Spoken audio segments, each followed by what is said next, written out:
चलिए, यहाँ एक और सज्जन है। सर, किस तरह से आप देखा जा रहा है कि जो हड़ताल हो रहा है और इन लोगों की जो मांग है, और जिस प्रकार काफ़ी कुछ जो है फंड निकला हुआ है, जो कि पिछले 1 साल से जो है टेंडर पे टेंडर का ये जो प्रोसीजर चल रहा है, तो इसको लेके आप क्या कहिएगा? देखिए, ये इन लोगों की मांग नहीं है, ये हमारी मांग है और ये पूरे नरकटियागंज अनुमंडल की मांग है। सन 2015 में यहाँ पर अनुमंडल व्यवहार न्यायालय की स्थापना हुई और तब से हर वित्तीय वर्ष में यहाँ पर भवन निर्माण के लिए जो कोर्ट का जो इंफ्रास्ट्रक्चर है उसके लिए रुपया आता है और जैसे ही मार्च क्लोजिंग आता है, मार्च क्लोजिंग बाद रुपया वापस चला जाता है। तो ऐसा क्यों होता है? ऐसा इसलिए होता है कि इसका टेंडर तो खुलता है लेकिन कभी भी इसका शिलान्यास नहीं हो पाता है, टेंडर पे काम नहीं हो पाता है, जिसके कारण वो पैसा वापस चला जाता है। तो हम लोग का जो ये कलमबंद जो आंदोलन है, जो हम लोग ये आंदोलन कर रहे हैं, ये उस पैसा का इस्तेमाल के लिए कर रहे हैं कि जो सरकार द्वारा यहाँ न्यायालय बनाने के लिए रुपया जो सरकार ने भेजा है, उस पैसा का जल्द से जल्द इस्तेमाल हो और कोर्ट यहाँ तैयार हो, कोर्ट रूम तैयार हो, ताकि यहाँ पर वादकारियों के लिए कार्य सुचारू रूप से संचालित हो सके। अब यहाँ देखिए, मात्र अभी यहाँ पे एक सब जज साहब हैं, एक मुंसफ साहब हैं, 2 आदमी मिल करके और सिविल केसेज देख रहे हैं और बहुत ज़्यादा केस का स्ट्रेंथ बहुत ज़्यादा है। यहाँ पर क्रिमिनल केसेज नहीं है। इस अनुमंडल का कंप्लीट क्रिमिनल केसेज बेतिया में चलता है और यही इस अनुमंडल के लोगों को बेतिया जाना पड़ता है। तो हम लोगों ने वादकारियों के सुविधा को देखते हुए और यहाँ के न्यायिक व्यवस्था को सुविधा को देखते हुए हम लोगों ने कलमबद्ध आंदोलन किया है और ये आंदोलन चरणबद्ध चलेगा। ये 2 दिन का आंदोलन था, फिर हम लोग सोमवार को बैठ करके फिर हम लोग लेंगे कि अगला स्टेप हमारा क्या होना चाहिए। देखिए, हम लोग सरकार को इस मैसेज देना चाहते हैं कि हमारे कलम बंद करने से लोकतंत्र में जो लोग वादकारी हैं, जो न्यायालय में आके न्याय के लिए गुहार लगाते हैं, उनको कितनी तकलीफ हो रही है।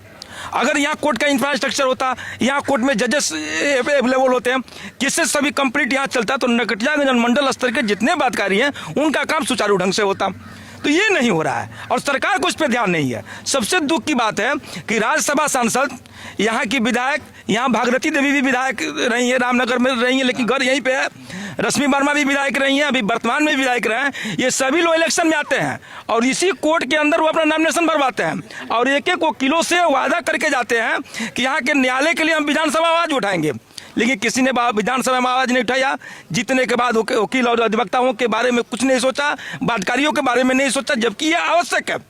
आपको समझना चाहिए कि वहीं लोग न्यायालय आते हैं जो काफ़ी आहत होते हैं और वकील के पास आते हैं और यहाँ कोई व्यवस्था नहीं है, तो वकील क्या करेगा? हम क्या करेंगे? हम किसकी बात और किसके सामने रखेंगे जब यहाँ व्यवस्था ही नहीं है। अब लोगों को ट्रेन पकड़ के बेतिया जाना होता है और बेतिया जाते जाते उनका कोर्ट का समय हो जाता है, कभी उनका हाजिरी लगा कभी नहीं लगा, ऐसे परिस्थिति वारंट हो जाता है उन पे। अच्छा सर, तो इसमें तो हर एक स्तर के लोग होंगे ना, जैसे गरीब भी होंगे, अमीर भी होंगे। अब मान लीजिए कि कोई गरीब व्यक्ति है, उसका कोई अगर मुकदमा चल रहा है क्रिमिनल कोर्ट में, तो वो यहाँ से बेतिया जाएगा और बेतिया से आएगा, क्या एक्स्ट्रा खर्चा नहीं हुआ? क्या वो कोर्ट यहाँ नरकटियागंज में नहीं चल सकता है? बिल्कुल, इसी की लड़ाई के लिए तो हम लोगों ने अपना कलम बंद किया है। आपको समझ में आएगा कि हम लोग प्रोफेशनल आदमी हैं, हम लोग विधि व्यवसाय में है, कलम छोड़ने से हमारी बहुत क्षति है।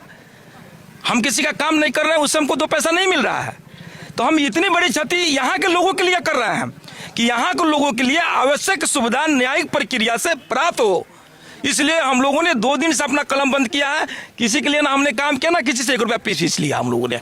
अच्छा सर, जैसे पता चल रहा है कि इस मुद्दे पे सोमवार को बैठक आपने यहाँ पे आयोजित किया है, तो उस बैठक में किस तरह के मुद्दों को लेकर आगे बढ़ेंगे आप? देखिए, हमारे जो संघ है, ये संघ के सर्वोसर्वा हमारे अध्यक्ष, सचिव और कार्यकारिणी के लोग होते हैं और वो लोग जो निर्णय लेते हैं उसी निर्णय को हम सभी अधिवक्ता मानते हैं। तो हम इस बारे में पहले कुछ नहीं कर सकते हैं।